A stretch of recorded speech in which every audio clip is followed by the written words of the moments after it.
selamat datang di podcast Hukum Kita. Saya Haisa Uteri. Saya Triansa Nibowo.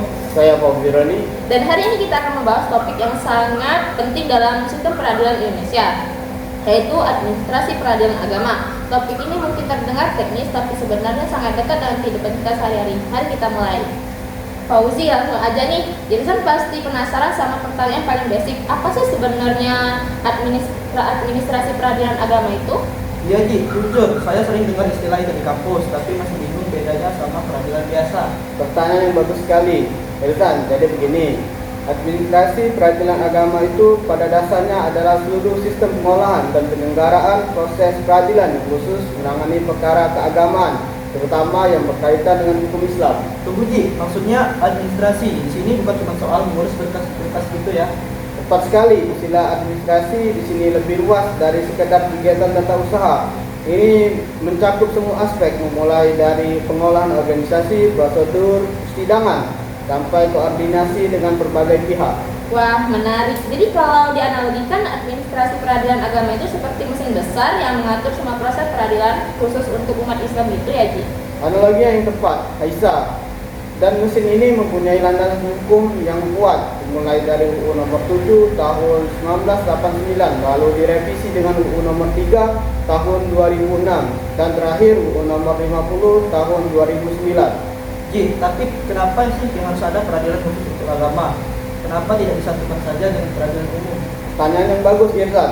Ini karena ada kehusuan dalam hukum Islam yang tidak bisa ditangani oleh peradilan umum. Misalnya soal pembagian warisan, tata cara perceraian, atau masalah wakaf. Ini semua punya aturan khusus menurut syariat Islam. Oh, jadi seperti dokter spesialis gitu ya, Ji? Ada yang umum, ada yang khusus untuk bidang yang tertentu. Perumpamaan yang sangat tepat, Aisyah. Persis seperti itu. Nah, sekarang kita masuk di pembagian jenis-jenisnya ya, Ji. Kalau saya tidak salah, ada pembagian berdasarkan tingkatan ya, Ji? Ya, benar sekali, Aisyah. Ada 3 tingkatan dalam struktur peradilan agama itu. Seperti sistem peradilan pada umumnya ya Ji, tingkat pertama, banding, dan kasasi. Tepat. Yang pertama adalah pengadilan agama tingkat pertama. Ini tersebar di setiap kabupaten dan kota di Indonesia. Administrasinya mencakup penerimaan gugatan pertama kali. Berarti kalau saya punya masalah, langsung ke pengadilan agama terdekat gitu ya, Ji? Iya, itu pintu masuk pertama. Di sana ada struktur administrasi lengkap, panitra, sekretaris, dan unit-unit pendukung lainnya. Terus kalau tidak puas dengan putusan tingkat pertama, bisa banding kan Ji? Betul, itu masuk ke tingkat kedua, yaitu pengadilan tinggi agama. Ini ada di tingkat provinsi. Administrasinya lebih kompleks karena harus menangani perkara banding. Kompleks gimana maksudnya, Ji? Mereka harus memeriksa ulang berkas dari pengadilan tingkat pertama, menilai apakah ada kesalahan prosedur atau putusan, lalu memutuskan apakah menguatkan, mengubah, atau membatalkan putusan sebelumnya. Wah, jadi seperti quality control ya Ji? Analoginya yang bagus. Dan yang terakhir adalah tingkat tertinggi, yaitu Mahkamah Agung dengan kamar agamanya. Ini menangani kasasi dan peninjauan kembali. Berarti di Mahkamah Agung ini administrasinya paling ribet ya, Ji? Paling ketat dan teliti itu, karena keputusannya final dan mengikat. Tidak ada lagi upaya hukum setelah itu, kecuali peninjauan kembali dalam kondisi sangat khusus. Ji, tadi disebutkan ada pembagian berdasarkan jenis perkara juga. Bisa dijelaskan lebih detail? Tentu, ini pembagian yang sangat praktis. Yang pertama adalah administrasi perkara perkawinan. Ini yang paling sering didengar nih, Ji, cerai, nikah, dan sebagainya.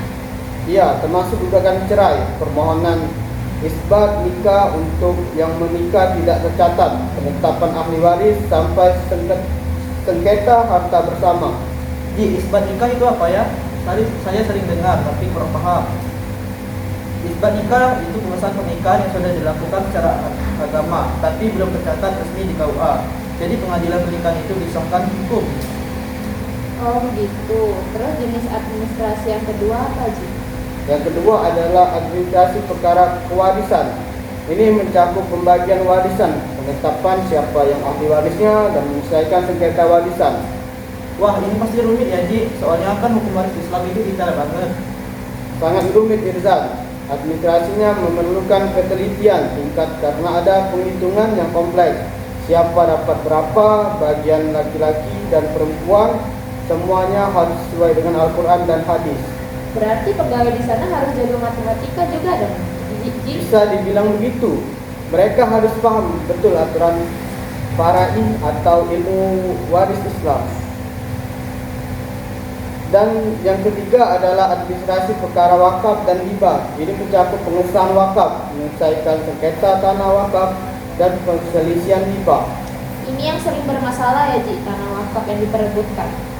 Benar, Aisyah. Administrasi sering melibatkan koordinasi dengan BPN dan Kementerian Agama. Dokumentasi harus sangat lengkap. Yang terakhir ekonomi syariah ya Ji, yang tadi disebutkan di awal. Tepat, ini yang paling baru dan berkembang pesat, mulai dari sengketa perbankan syariat, asuransi syariat, sampai berbagai transaksi bisnis syariah lainnya.